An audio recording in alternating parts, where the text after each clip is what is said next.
Hi, I'm Megan Sharon with William & Mary News, and I'm here today with Chancellor Professor of Classical Studies, John Oakley, to talk about the upcoming international conference, Athenian Potters and Painters 3.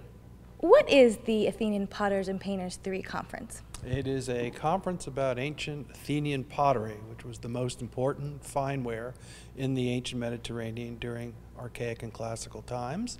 And it is a conference that we've held twice before, but both of those times was in Athens. And so for the first time, the conference will be in this country, and it'll be the third time we've done this conference. Why bring this international conference to the College of William & Mary? Well, Virginia and William & Mary both have a very long tradition of interest in the classics. We, for example, run the Latin High School Latin test here in Virginia. And classics was one of the original chairs at William & Mary, so we go back all the way to 1693.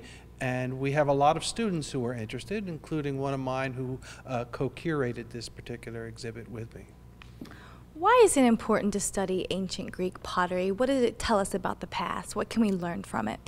We can learn lots of things. In general, we divide the scenes into two major types.